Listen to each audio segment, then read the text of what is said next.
So, hello mga kulichap, isang magandang hapon po sa ating lahat. Ayan, so nandito na naman tayo sa Sitio Ragatan, Bangkod, Indang, Cavite, no?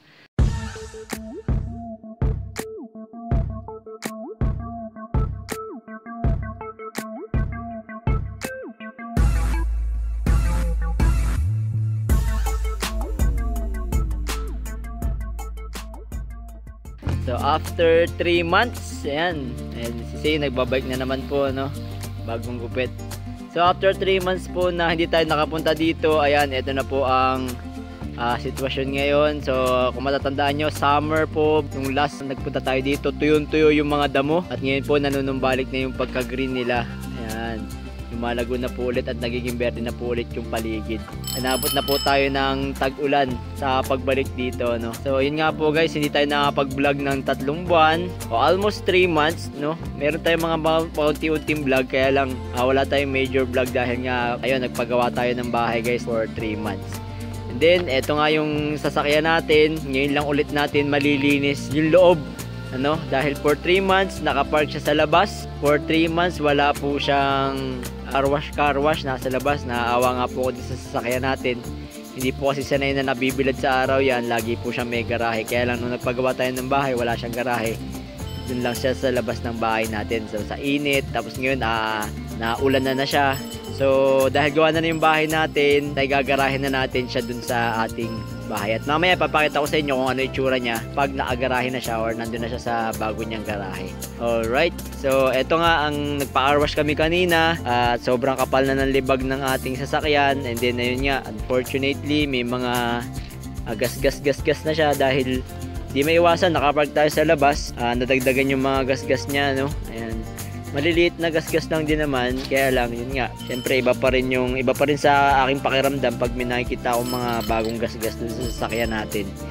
Ayun ang risk, yan, tulad nito, ayan, yun ang risk guys na wala tayong garahe, no? Ayan, so ramdam yan ng mga may sasakyan na lagi nakagarahe yung sasakyan, tapos biglang mabibilad, walang garahe, tapos magagasgas. Ayan, isa sa mga hate natin yung mga gas-gas Yan, tulad yan.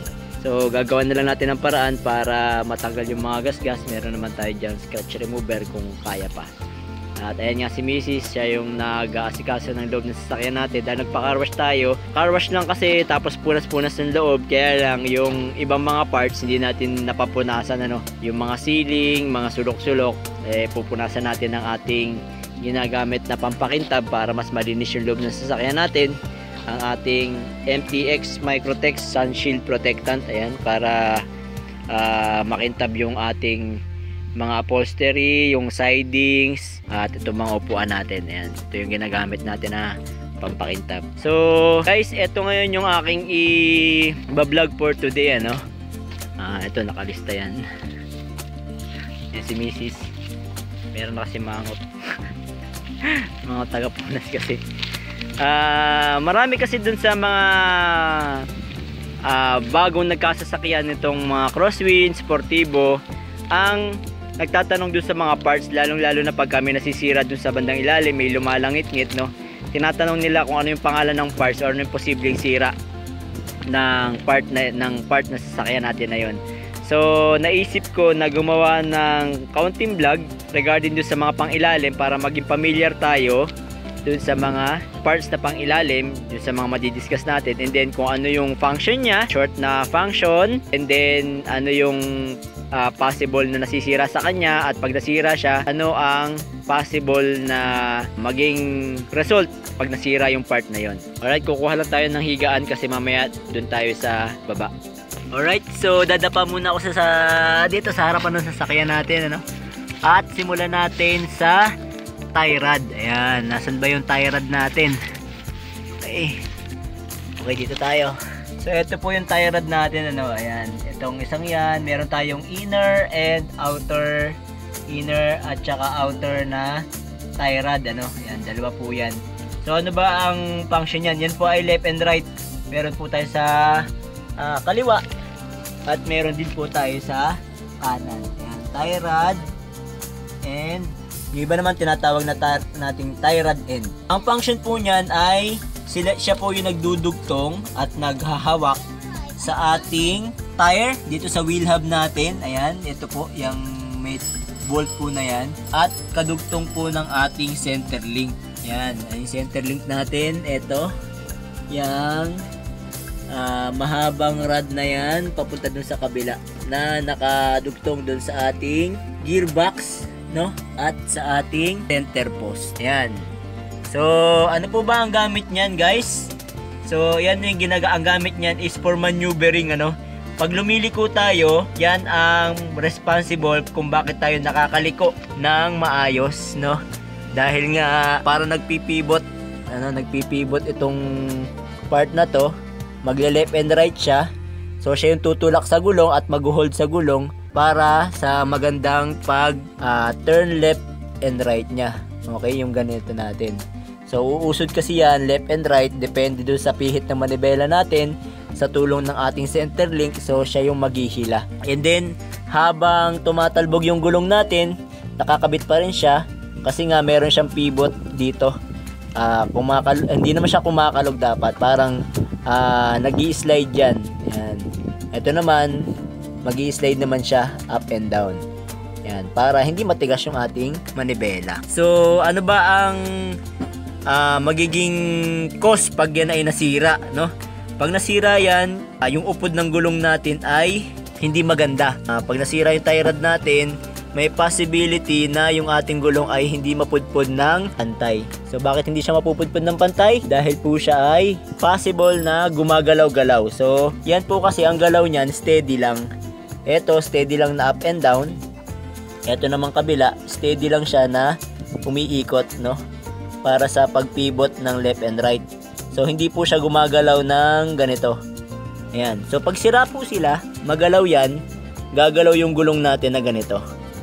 Ayan, habang tumatakbo tayo. So ang tendency nun, hindi maging pantay yung kain ng gulong. And then habang tumatakbo din tayo, pwedeng nagwiwiggle yung ating gulong.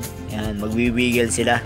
At isa pa, pwede rin na paling yung ating gulong, ano, halimbawa diretso na sila dahil nga ito ay wala sa kanyang pwesto. Minsan nandito, minsan pumapaling dito, pumapaling-paling yung ating gulong. Yan, so yun yung mga possible na maging cause kung sira yung ating tie rod. At ang isa pa sa pinakamalala na mangyayari, no, pag sira po yung tie rod natin, nabunot po yan dito sa ating rod na to, no? Ito yung mga tie rod and nabunot siya, pwedeng matanggal yung gulong natin, bigla siyang papaling doon sa kabilang part, no? Ayan, sa kabilang direksyon. Ayan, so mawawalan tayo ng giya. So dapat nakasecure po itong bolt na to. Dito masikip yan dapat, hindi yan gumagalaw, no? Hindi natin dapat naiikot ito. Alright, so yan ay tie rod and tie rod end, inner and outer. Next naman po is yung ating ball joint. Meron tayong ball joint sa taas. Ayan po yung part na to. Ayan, ball joint upper and ball joint na lower. Ayan, lower sa left and right. Ayan, left and right po siya. Lower and then upper ball joint. Ayan. So ano po ba ang gamit niyan? So ang gamit po niyan ay nagdudugtong po siya dun sa ating tire, sa wheel hub, sa atin pong suspension or sa upper and lower suspension arm. So para siya sa pivoting ng ating gulong. Okay, so pag ang ating manibela ay pumihit, okay, pinihit natin yung manibela, gumalaw si gearbox, hinila ngayon si center link, ayan, hinila ngayon tong gulong, ayan, hinila siya, papaling dito, papunta sa kanan, yung atin pong ball joint umiikot, no, ayan. So siya po ang responsible sa smooth na pag left and right ng ating gulong, as well as pag up and down, no? Kasi nga nandito siya sa ating suspension arm. So pag gumalaw yung suspension arm natin, so siya yung nag-hold pa rin in place nung ating pinaka gulong, no? Hindi siya mawawala sa alignment. Alright, so ano ang possible na mangyayari pag nasira yan? Pag nasira po yan ay malangit-ngit. Kung mararamdaman ninyo or maririnig ninyo sa ilang sasakyan, pag kinakalog nyo yung sasakyan ninyo or nag-humps and bump siya, lumalangit-ngit at medyo matibgas ang pagliko. Ayan. At ang pinaka worst po niyan, nahuhugot po kasi yung iba na ball joint. Ayan, may nababalitaan kayong bumabagsak bigla yung gulong, siya po ay yung nahugot ang ball joint niya. So ito po kasi meron niyang parang bola diyan sa loob niyang rubber na yan, no, rubber na yan. So may iba na nahuhugot yung pinaka bola niya diyan. So, sa taas ganun din, nahuhugot siya. So pag natanggal silang dalawa, matatanggal yung holding ng suspension arm, upper and lower sa ating gulong. So ang tendency, matanggal yung gulong natin or yung wheel hub natin dito sa ating suspension arm. Yung iba nagtatanong kung pwede siyang i-repair. Pwede po siyang i-repair pero hindi ko nire-recommend dahil po yun ay nilalagyan lang ng tingga tapos sinisiksikan para sumikip. May tendency po kasi na lumuwag lang lalo yung kanilang fittings and then bigla silang mabunot, no? Mas maganda kung medyo tight yung budget ninyo, go for replacement na lang po na original 555, no? Yan po kasi yung according sa aking kumpare na mekaniko, ang original 555 na replacement ay hindi nabubunot, no? Kahit sira na siya, hindi nabubunot yung pinaka-bola niya sa pinaka-base ng ating ball joint. Ayan. So, if ever na masira man siya, hindi kayo basta-basta mabubunutan ng ball joint. So, sa aksidente, mas lesser yung risk ng accident pag 555 na replacement ang inyong ginamit. So, kung meron naman po kayong budget, syempre go for genuine parts. Napag-usapan na rin naman natin yung upper and lower suspension. Ayan nga po, yung upper and lower suspension arm. Ayan po, yung naka-horizontal na yan. At saka po yung nasa taas. Ayan yung parang may arc. Ayan, yan po ang upper and lower suspension. And may kasama po siyang bushing. So, may bushing po yan dun sa part na to. Ayan. May bushing po yan dyan. And then ito naman po ay may bushing yan dito sa loob. Okay? Ayan.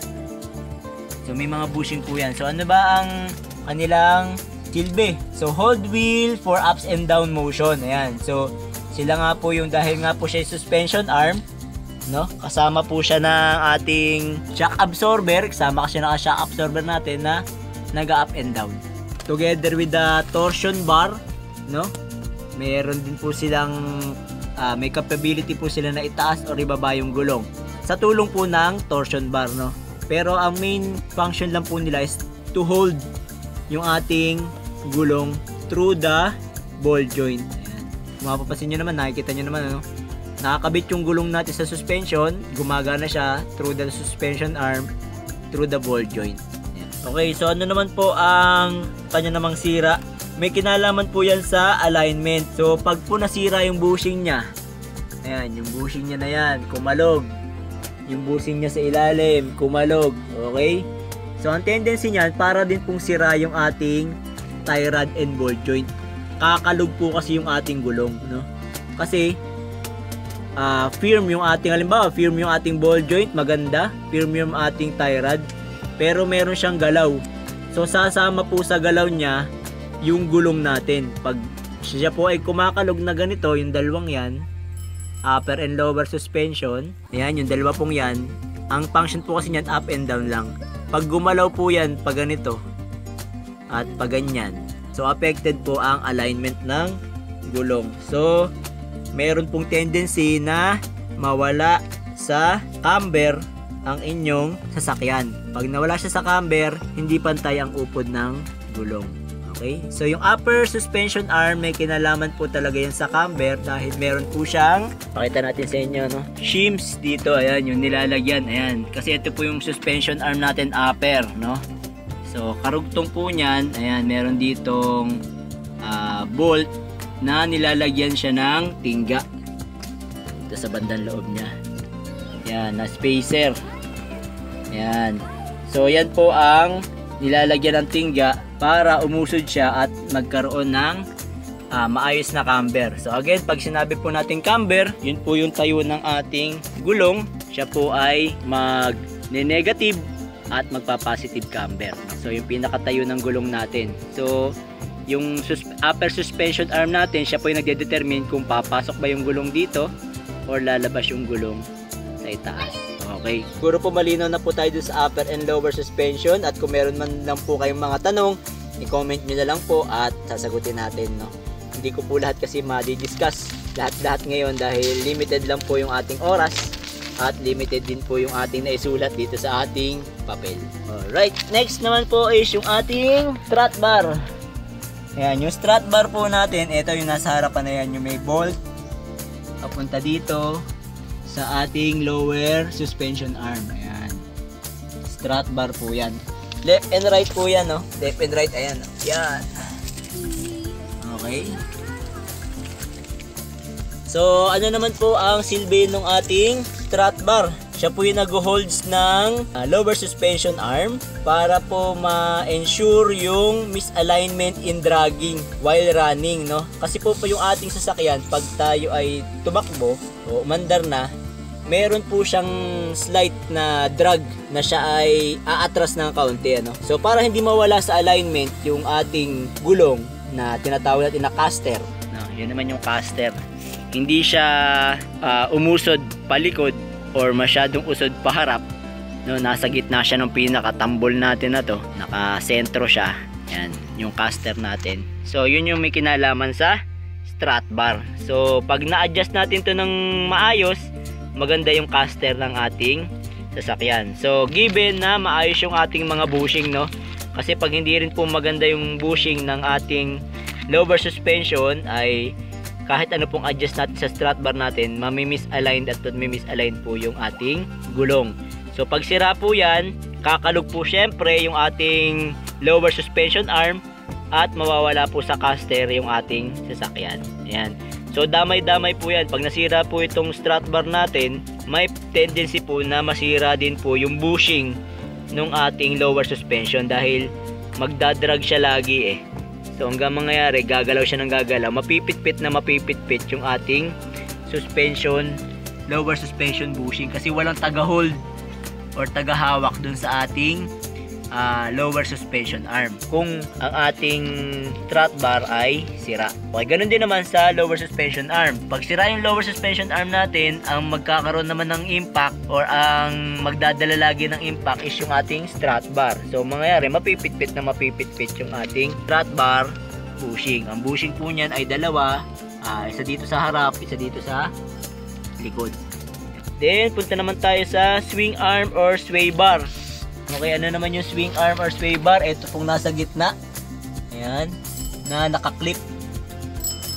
Okay, at nakadugtong po siya naman din also sa ating lower suspension arm. So ano naman po ba ang silbi ng ating swing arm or sway bar? Mga clamps niyan, prevents the body roll by leveling both sides of the chassis. Halimbawa po, tayo ay pumunta sa isang mababang lugar, yung kanan natin, halimbawa yung kanang gulong natin ay napababa dun sa gutter.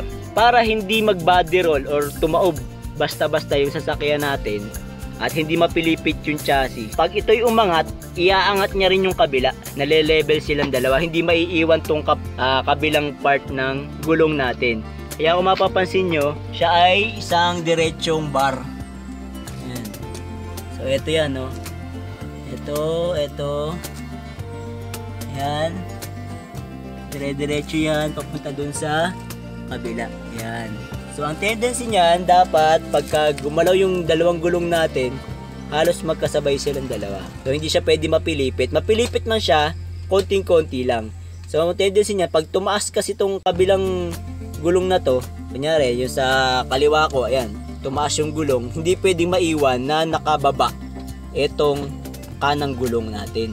So mangyayari kasi nun, magtutwist yung ating sasakyan, no? Pwede mag-cause ng body roll o pagtaob, lalo na pag tayo ay nagpapatakbo na mabilis tapos bigla tayo lumiko.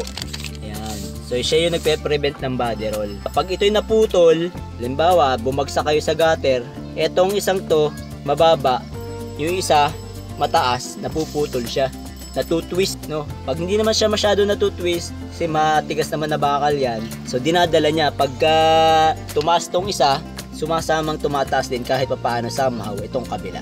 So dapat yan ay hindi basag ang mga bushing. At pag basag ang mga bushing yan, unang-una maingay, may lumalagotok. Yan yung bushing na yan, yung dalawa. Mapapansin nyo, may basag na ako dyan. Or pag nag-humps tayo, ayun, lumalagotok. Somehow yung drag, katulong din siya ng ating strut bar para mag-hold ng lower suspension arm natin. So kung meron pa ako nakakalimutan sabihin or meron ako mga mali, paki-correct na lang po ako guys. Next natin is center link. Alin po ba yung center link? Kaya po siya tinawag na center link. Ayan po siya. Ayan. Itong nasa gitna na to hanggang dito po sa kabila. Na nag-hold po naman sa ating inner and then outer tie rod. Okay. Ayan, sa tie rod natin. Inner and outer tie rod end. At ito po yung pinaka tie rod natin yun. So, ano po ba ang kanyang function? Ang function po niya is holds inner and outer tie rods for steering, no? Purposes. So, syempre, yun nga sabi ko kanina, pag niliko natin yung manibela natin, gagana po itong ating gearbox. Okay, gagana po si steering coupling. Asan yung steering coupling natin? Ayan, yung part na to. Iikot siya. Pag umikot po yan, gagana si gearbox. Okay, si gearbox naman po ay maglalaro. Ayan. Left and right. Okay, left and right. So, pag siya po ay nag left and right, liliko o sasama yung mga gulong natin na nakakapit dun sa ating mga tie rods dito sa ating center link. Okay? So, bakit may center link? So, kung mapapansin nyo, yung dugtong dito ay para dun sa kabila. Ayan, sa right na gulong. Ayan, yung dugtong dyan. Ngayon, dito naman sa kabila, ayan, sa kabilang end, may naka-hold din. Tapos, para siya ay maayos naman ang ating pagliko, meron tayong tinatawag na center post. Ayan. Nakakapit siya dun sa idler arm niya. Ayan. Okay, idler arm. Pareho po dito. Pero ang main na nagpapaliko po sa kanya, itong ating gearbox. Pag sira po yung ating center link na yan, ayan, may possibility po na mawala sa alignment yung ating sasakyan. Kahit na maayos yung ating tie rod, maayos yung ating ball joint, pag sira po itong ating center link, kakalog po kasi yan. No? So pag kumalog yan, yung pagkakahawak nitong ating idler arm sa gearbox, o pitman arm, no?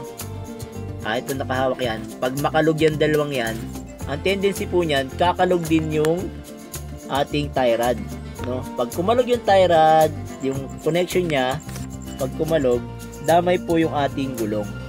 So hindi po siya maisentro ng maayos, minsan naman po gumegewang, minsan naman po ay biglang pumapaling yung ating takbo, no?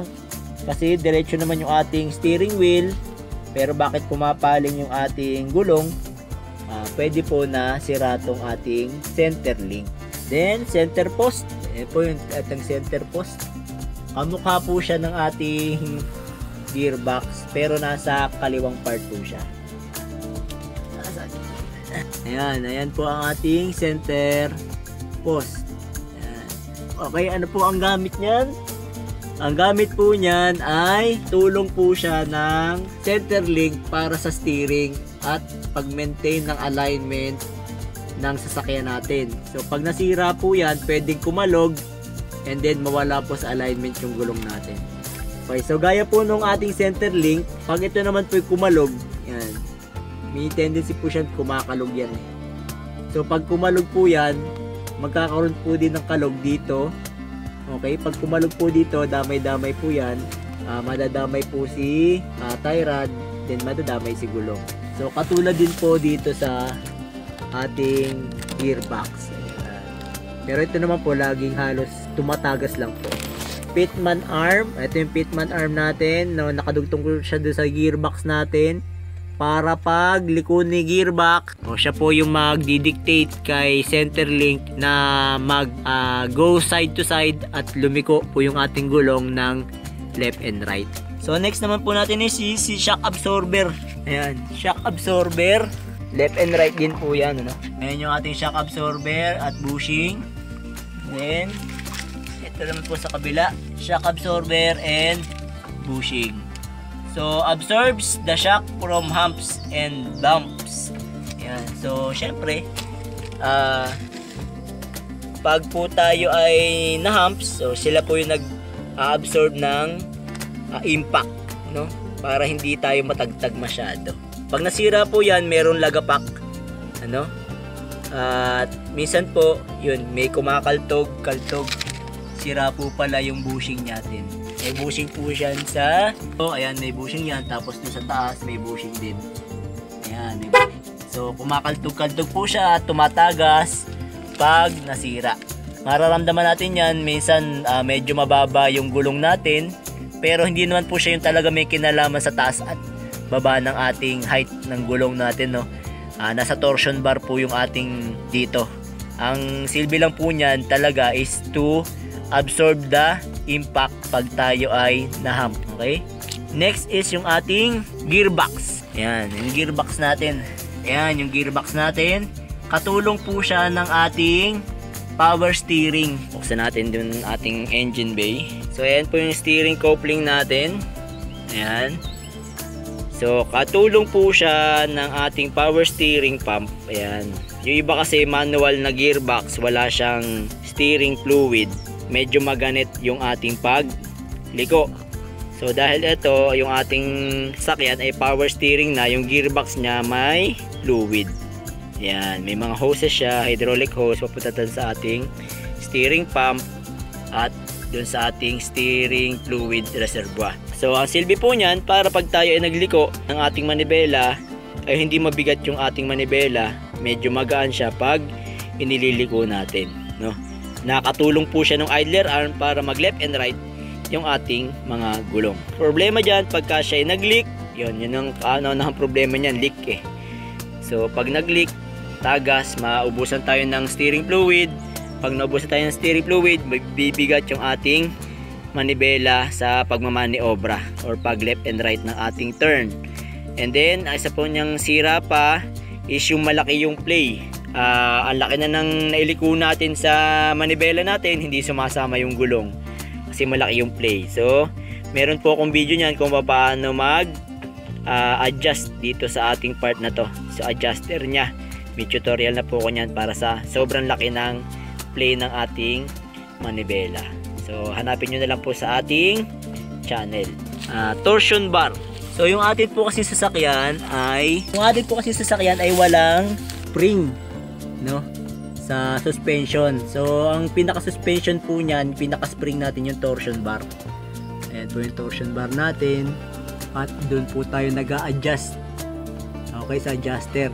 So pag hinigpitan po natin yan, tataas yung ating height gulong natin sa body. Kasi ito-twist niya yung bar natin, to-twist siya para tumaas tong ating lower suspension, ano? Kumbaga mababanat yung lower suspension natin, as niya yung gulong. So pag na-twist natin yung torsion natin, ayan, na-twist natin. So ang tendency niyan, yung ating lower suspension arm ay mababanat. So pag ginanito natin siya, gumanyan, tataas ngayon yung ating gulong. Pag naman ganito, bababa siya. So pag maluwag, pag niluwagan natin dito sa ating adjustment, bababa ngayon yung height ng ating gulong. So again, wag po nating sosobrahan ang adjustment dito sa ating adjustment screw dahil may tendency po na ma-stress masyado yung ating torsion bar at mabali. Lalo-lalo na pag tayo biglang na humps, no? Pag bigla tayo na humps dahil nga masyado ng stretch yung ating torsion bar, pwede siyang pero hindi pa sagad yung aking adjustment sa torsion bar. Hindi pa siya sagad dahil meron akong ball joint spacer. Okay, so yun po yung silbi ng torsion bar natin. Siya yung pinaka-spring ng ating suspension. Alright, then molye and bushing. Ayan, dito tayo sa likod. Kasi nagutom na kababike. So ito po yung ating molye. Ayan, left and right din po yan. Siya po yung pinaka spring naman natin dito sa likod, ano. Wala po kasi ng spring, kung mapapansin nyo walang spring yung ating coil spring yung ating sasakyan. So ito yung pinaka spring nya. Katulong po niya yung ating shock absorber, ayan, sa pag absorb ng impact ng humps and dumps natin. Then ito naman po yung ating comfort shackle na less tagtag, no. Kaya naging less tagtag po ito dahil po yung impact ay na-absorb nito, nag-twist po kasi sila. Ayan, nag-move silang dalawa para dun sa impact. Unlike po dun sa shackle lang tayo ng normal, yung galing dito, padiretso dito. Ang impact po laging nasa molye tsaka sa shock absorber, no. Ito, tumutulong siya para ma-absorb niya yung impact. Kaya medyo less tagtag po talaga pag ganito. Again, depende po sa status ng inyong molye. Kung ang molye nyo naman po ay tulad nito, halos unat na, oh. Mapapansin nyo, halos wala ng curve. Medyo matagtag siya. Dahil nga, lalong-lalo na kung naka-shackle lang tayo. Dahil, kukunti na lang yung absorption ng impact. So, kailangan po maayos ang kanyang mga bushing. Although wala pong alignment ang likod natin, no? Wala siyang alignment, pero dapat maayos pa rin po yung bushing natin para maiwasan pa yung mga kaltog-kaltog, mga ingay-ingay. Ayun po ang mga pang-ilalim natin so far na na-discuss natin. Hindi ko na po alam kung meron pa ako na kalimutan na i-discuss na pang-ilalim. Sana po ay naging familiar kayo dun sa mga pang-ilalim natin. Ito pa nga pala, baka may dagdag ko na rin, no? Minsan po pag may naririnig tayong ingay, minsan kasi nasisiksikan ng bato yung tenga, ito, yung shroud ng ating rotor.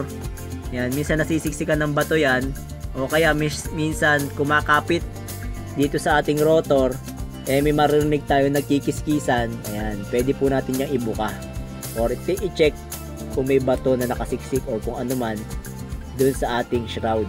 Ayan. So ang silbi po nitong shroud natin para po mag-absorb siya ng hangin at ipalo niya dun sa ating rotor para hindi po masyado mag-overheat yung rotor natin or mag-init. Ayan. So ito, steering coupling.